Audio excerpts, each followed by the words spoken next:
Celebrity boxing matches normally occur when both participants are in the twilight of their careers. They've been humbled by the market, they've been humbled by the media, but more importantly, they've been humbled by time. This up-and-coming bout between Chris Brown and Soulja Boy is a bit different. What was once a social media war has now become sanctioned ignorance. But here's the tale of the tape. A year of difference between them, Chris with a height advantage of 2 inches because you can only assume that it will translate into a longer reach. But the biggest physical advantage here is weight, which reminds me of another fight from years ago.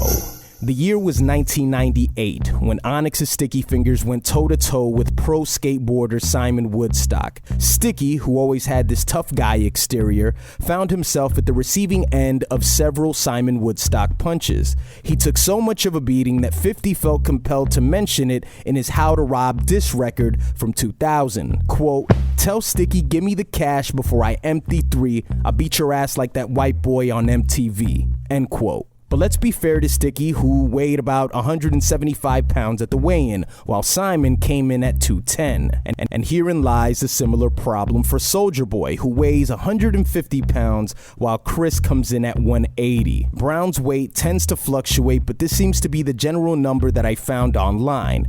People break down into 3 different body types: ectomorph, mesomorph, and endomorph. Some can be a mixture of both, but most fall under a specific type. Soulja is clearly an ectomorph, so it's hard for him to gain weight, and I seriously doubt he's hiring a nutritionist to put on the weight. Chris is more like a mesomorph. He can gain quickly and lose quickly. They can also increase muscle easier. And if you're looking for an obvious example of an endomorph, it's Khaled, okay? And that's the issue with these silly boxing matches. You're not dealing with trained professionals, but you are wearing headgear, so you'll take a lot more punishment than if you weren't wearing headgear. So that makes 25 to 30 pounds a hell of a big difference. Now, you may not know this, but this fight was manifested years ago. The moment the first Twitter beef happened, the very idea of 2 rappers, and I use that term very loosely, the moment you read words like "I'll fuck you up" or "you're a bitch" back and forth on social, those were the seeds that set up this up-and-coming bout. Hundreds of beefs before this created the market for a fight like this to be possible, because that's one thing that this fight will create: